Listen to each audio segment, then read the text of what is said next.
El siguiente segmento tiene contenido o opinión. La entrevista en A Primera Hora. El siguiente segmento tiene contenido o opinión.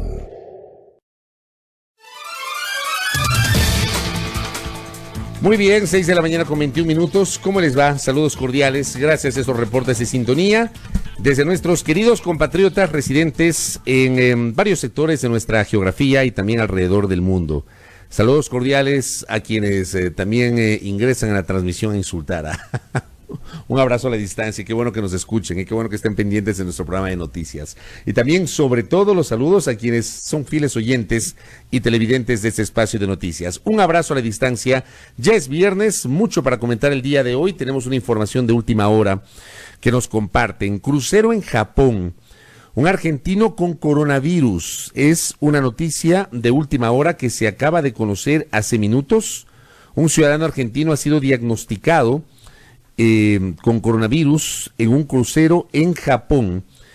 Hay 8 personas que han sido valoradas, que están bajo análisis en este momento, y un caso ha sido confirmado, un ciudadano argentino, en un crucero en Japón con el nuevo coronavirus. Así que esta es una noticia que les trasladamos a ustedes para el debate público y obviamente para tomarlo en cuenta, ¿no? Para tomarlo en cuenta dentro de la información de carácter internacional. Acá en el Ecuador la situación no ha variado, más allá de que el Ministerio de Salud no ha emitido nuevos reportes en las últimas horas. Vamos a ver si es que tenemos justamente algún tipo de información adicional generada por el Ministerio de Salud Pública en estas horas. Básicamente se refiere a la situación de los estudiantes ecuatorianos en Wuhan, cuyos familiares están muy preocupados por lo que ha pasado con ellos. Nos ha llamado poderosamente la atención, debemos decirlo así, las declaraciones de las autoridades del gobierno respecto, por ejemplo, de que no es posible trasladar acá en una aeronave a los estudiantes ecuatorianos desde Wuhan. Y claro, hay una serie de interrogantes en ese sentido porque otros países sí lo han hecho. La colega Ana María Cañizares, quien es corresponsal de CNN acá en el Ecuador, publicaba hace pocas horas en su cuenta Twitter cómo evacuar de China a los ecuatorianos. Las autoridades consideran riesgosa una operación de traslado de estudiantes desde Wuhan. No determinan si pueden adoptar protocolos y cuánto tiempo tomaría. Hablan de riesgos sanitarios y logísticos y justamente Ana María ha posteado pues el reportaje en la cadena CNN. Pero esto, por ejemplo, nos genera una serie de dudas en torno a lo que está pasando aquí en el Ecuador con los mencionados estudiantes y obviamente el hecho de que en otros países sí se ha logrado la extracción, porque esa fue la palabra que utilizó ayer la Cancillería de los mencionados estudiantes. También CNN había informado que finalmente el hospital de Wuhan había confirmado la muerte del médico chino que advirtió el brote del coronavirus, que hubo intentos para resucitarlo, pero que no tuvieron éxito, según indicó el hospital. Y hay también otra serie, pues, de cuestiones para mencionarlas que probablemente se quedan allí en la forma y no en el fondo y son parte de nuestro ya habitual folclore. Aquí, la semana anterior, la señora ministra de Salud Pública, Catalina Andramuño, había señalado que Ecuador es el primer país latinoamericano que tiene los reactivos y que directamente puede procesar las muestras de laboratorio para determinar si una persona tiene o no coronavirus. Resulta que ayer el Ministerio de Salud Pública de Colombia dijo lo mismo, que es el primer país de Latinoamérica que puede hacer sus propias pruebas para detectar el coronavirus. Primero lo hizo el Ministerio de Salud y ahora lo hace el Ministerio de Salud de Colombia. ¿Quién tiene la razón? Pero bueno, de esto también se está mencionando.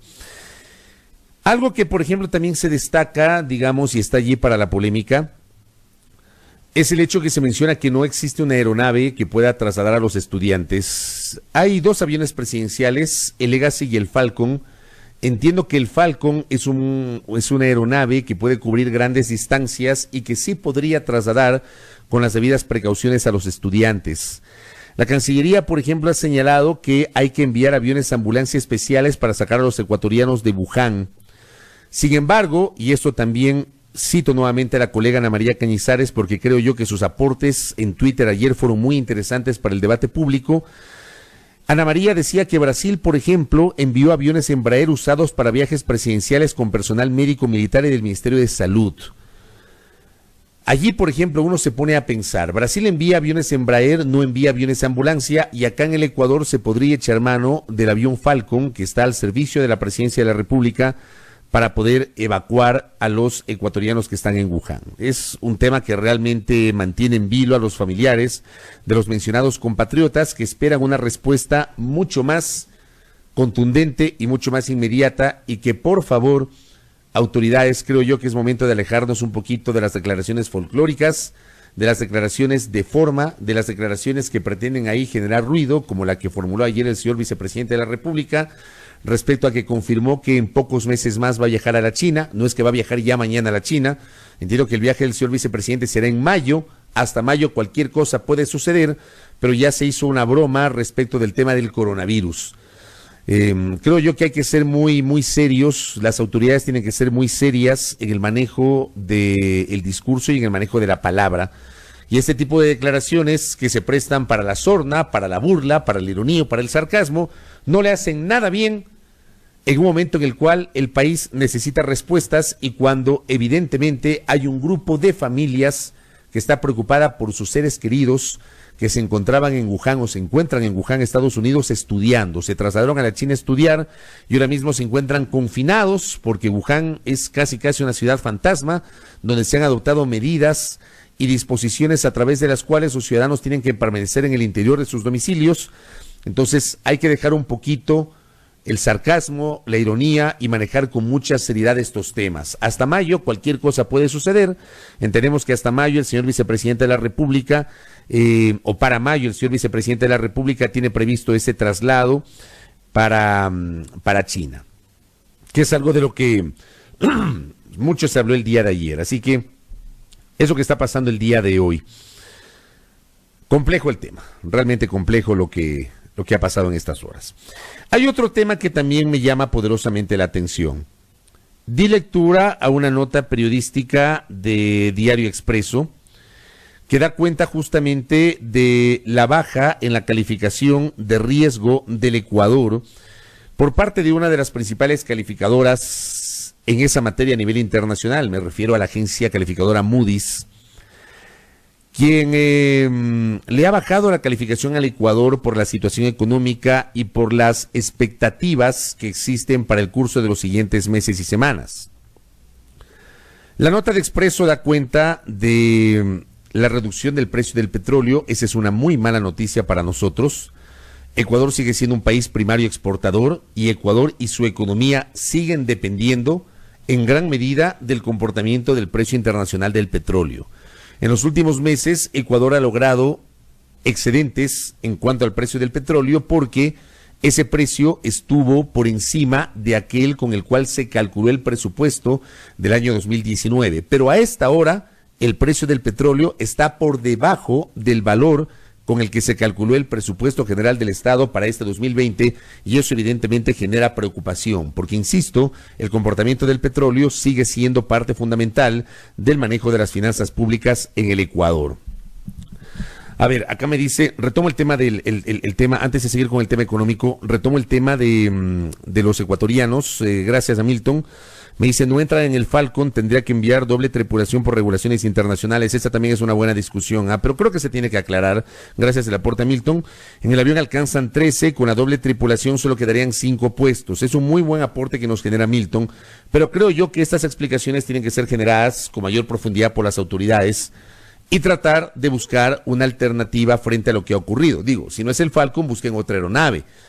No sé, fleten una aeronave de otro país. Estoy pensando en algunas cosas o en algunas alternativas que se podrían generar con base en lo que está pasando. Evidentemente hay una preocupación por parte de los familiares.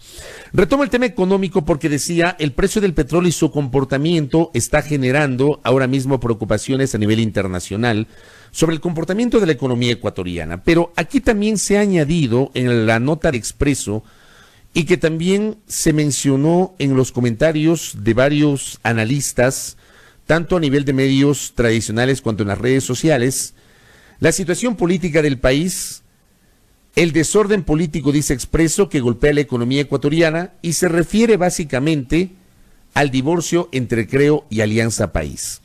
Aquí yo tengo una inquietud. El divorcio entre Creo y Alianza País data de una semana. Hoy se cumple una semana, exactamente una semana, desde que la Comisión de Fiscalización y Control Político se reunió. No hubo los votos para llevar al juicio político al Pleno de la Asamblea Nacional al presidente del Consejo Nacional Electoral, Diana Tamaín. Esto provocó las desavenencias internas, tanto en Alianza País cuanto en el movimiento Creo, y además la decisión del líder de Creo, Guillermo Lasso, de anunciar justamente la separación de Creo del acuerdo político que mantenía con Alianza País y con los independientes del BIN y del BADI. Es apenas una semana. Yo pregunto, ¿no es muy poco el tiempo que ha transcurrido para que una calificadora, de ser cierto lo que se ha publicado y lo que se mencionó el día de ayer, pero digo, no es muy corto el tiempo para evaluar en este momento que por esa ruptura automáticamente hay un desorden político? Apenas ha transcurrido una semana. Más allá de que creo que ese acuerdo político es irrecuperable, y lo reconoció ayer en estos micrófonos el presidente de la Asamblea Nacional, César Litardo. Litardo reconoció que ese acuerdo político no va más y que será casi imposible recomponerlo en el curso de los siguientes meses.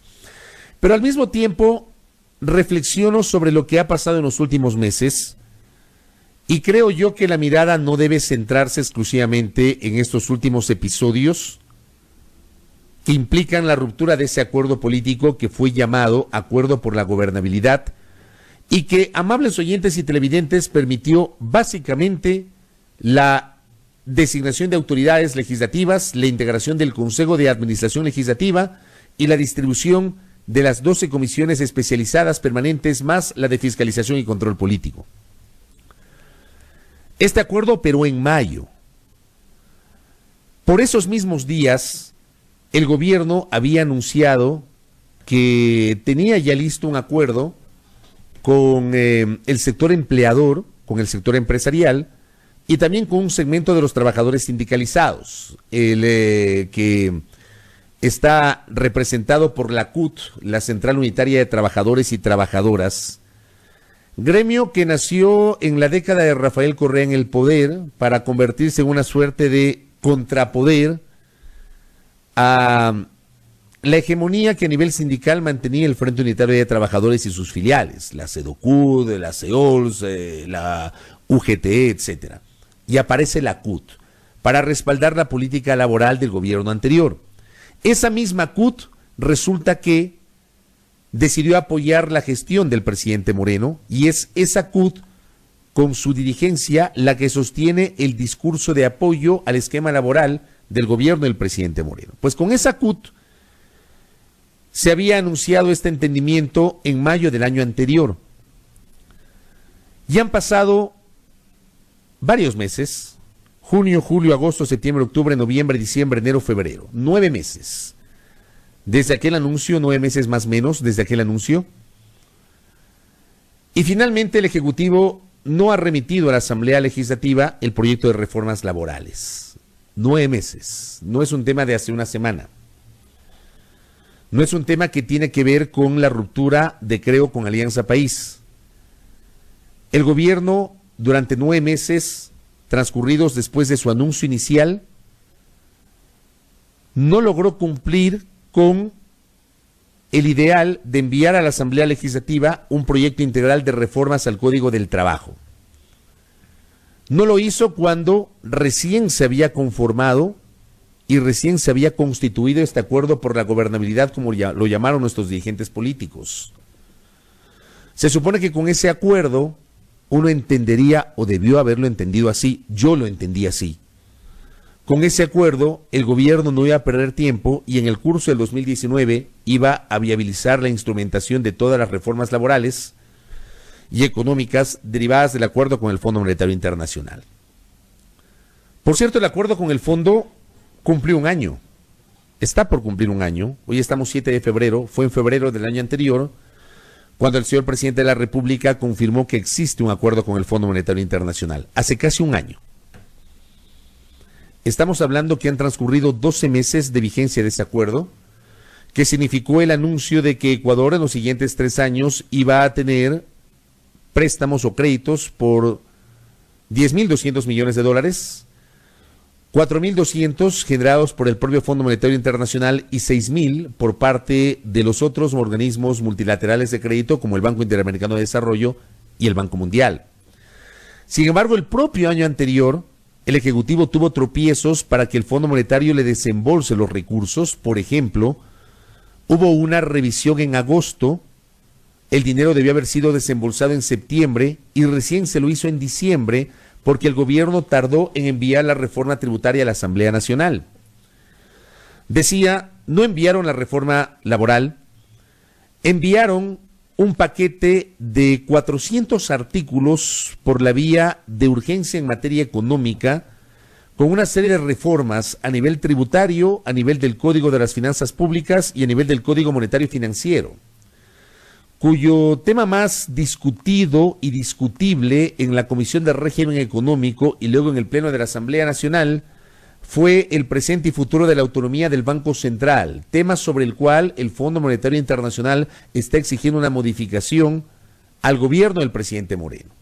El tema de la autonomía del Banco Central. Autonomía que hoy no se consagra en la Constitución de la República. Autonomía que existía en la Constitución de Sangolquí, que estuvo vigente entre 1998 y 2008. Y autonomía que pretendían recuperarla a través de una reforma legal, más allá de que la Constitución no establece justamente esa autonomía. Pero ese era el tema más complejo de ese paquete de reformas que finalmente no tuvo los votos para lograr su aprobación en el Pleno de la Asamblea Nacional. El gobierno fracasó en esa intención de aprobar dicho proyecto porque además la propia bancada de gobierno, Alianza País, no estuvo monolíticamente unida en torno a este tema. De hecho, hubo legisladores del oficialismo que se abstuvieron en la votación que finalmente negó y dispuso el archivo del proyecto de reforma económica que estaba siendo tramitado en ese momento. Y después, para procurar salvar el año, el gobierno remitió a la legislatura un paquete de reformas tributarias que finalmente, ese sí, logró ser aprobado entre los meses de noviembre y diciembre.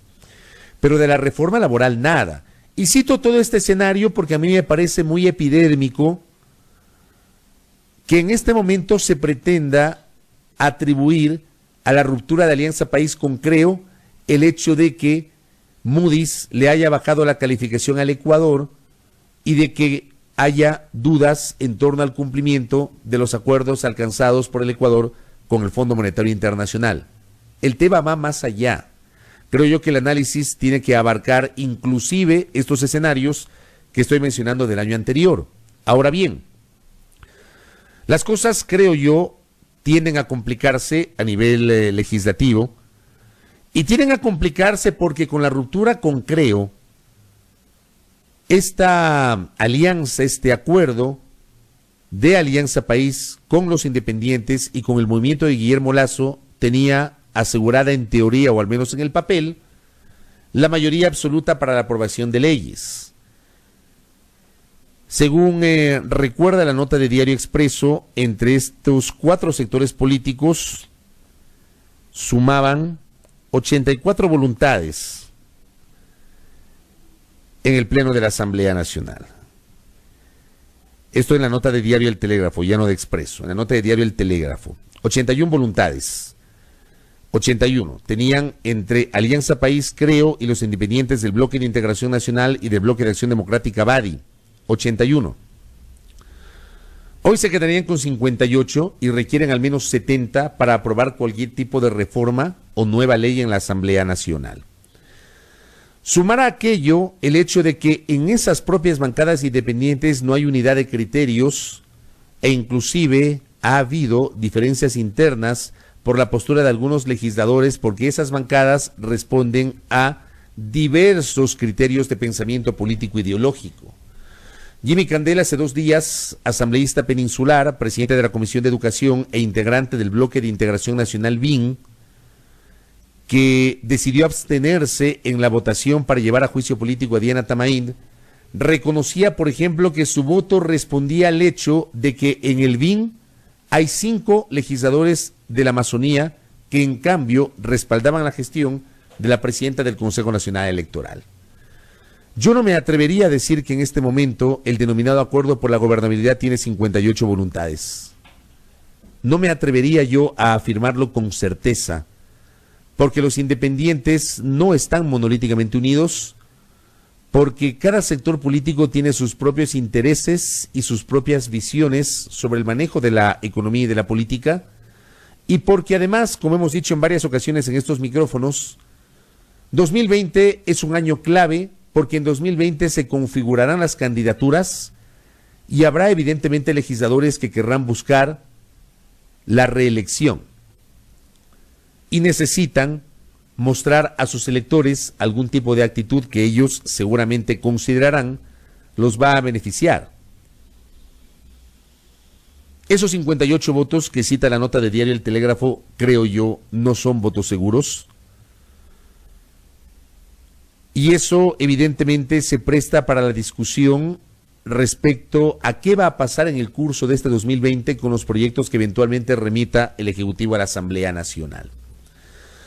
Ayer, por ejemplo, hubo un pronunciamiento de miembros de la Comisión Legislativa de Soberanía, Relaciones Internacionales y Seguridad Integral, a propósito del pedido del señor presidente de la República de que se reforme la Ley Orgánica de Movilidad Humana para viabilizar la deportación de los ciudadanos extranjeros que hayan sido detenidos por cometer actos delincuenciales, por cometer crímenes u otro tipo de actos delincuenciales.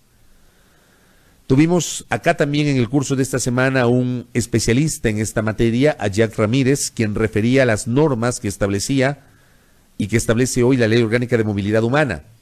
Pero los propios miembros de la Comisión de Soberanía habían advertido que para llegar o para cumplir con esta aspiración anunciada esta semana por el presidente de la República, se requiere modificar la Constitución. Y no es un tema sencillo. Para enmendar o reformar la Constitución según el caso, se requiere obviamente la presentación de un proyecto, se requiere cumplir con una serie de requisitos, entre ellos el dictamen previo de la Corte Constitucional. No es un tema sencillo, pero los propios miembros de la Comisión de Soberanía, salvando su responsabilidad, le respondieron de esa manera al señor presidente de la República.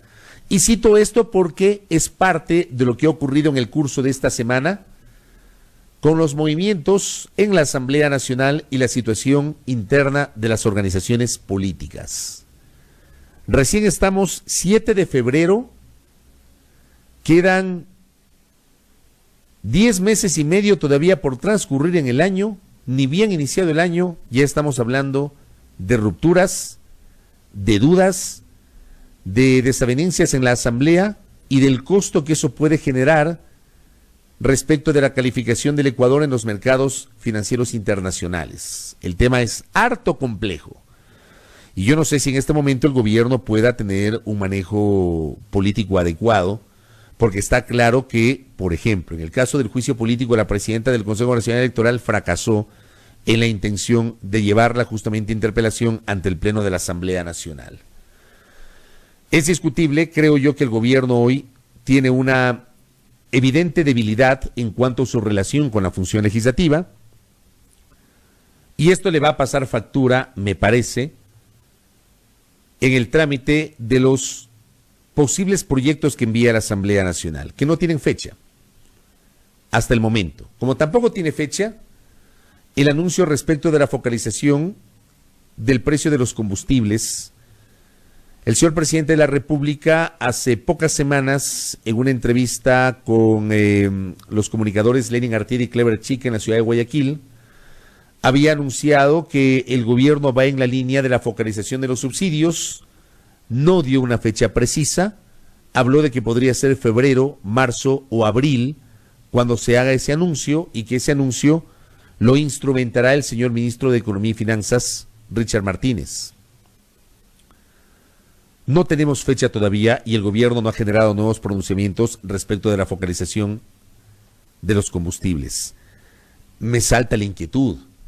El gobierno tendrá en este momento fortaleza política para adoptar una medida que, claro, va a ser complicada, que fue complicada cuando se la adoptó con el decreto ejecutivo 883 en los primeros días de octubre del año anterior, más allá de que en ese momento y ese decreto eliminaba el subsidio, ahora se habla de focalizar el subsidio. ¿Qué va a pasar con el diésel? El presidente dejó abierta la posibilidad de que se toque el diésel. ¿Cuál va a ser la reacción de los transportistas? ¿Qué va a pasar con el transporte de carga? ¿Cómo se controlan los precios de los productos de primera necesidad en los mercados? Es un conjunto de cosas que deben ser analizadas, pero yo insisto, en el escenario político actual tengo mis serios reparos, y es apenas una opinión de quien les habla, al respaldo que podría recibir el gobierno sobre medidas que evidentemente son necesarias, porque yo voy a ratificar lo que he venido diciendo hace mucho tiempo en estos micrófonos. El país necesita que se focalicen los subsidios a los combustibles. No tiene sentido que todos paguemos lo mismo por el precio de los combustibles. No tiene sentido que el gas de uso doméstico cueste lo mismo para los más pobres y para los más ricos. No es posible que siga habiendo contrabando en las fronteras de nuestro gas de uso doméstico. ¿Es un tema que tiene que ser abordado? Sí. ¿Creo yo que el gobierno tardó demasiado tiempo? También. Creo yo que el decreto ejecutivo 883, como lo dije en su momento, debió haber sido materia de una socialización previa a haber adoptado la medida. Esa decisión no fue trabajada con los sectores sociales. Y en algunos tramos ni siquiera con los sectores empresariales, como en su momento lo reveló aquí el presidente de la Cámara de Industrias, Pablo Zambrano. Hoy no sabemos qué va a pasar con la focalización anunciada del precio de los combustibles. Así llegamos a este viernes 7 de octubre. La política metida en los temas económicos y sin certezas, con este añadido de la reducción de la calificación por parte de una de las más importantes empresas calificadoras a nivel internacional. Así estamos, 6:47 en la primera hora.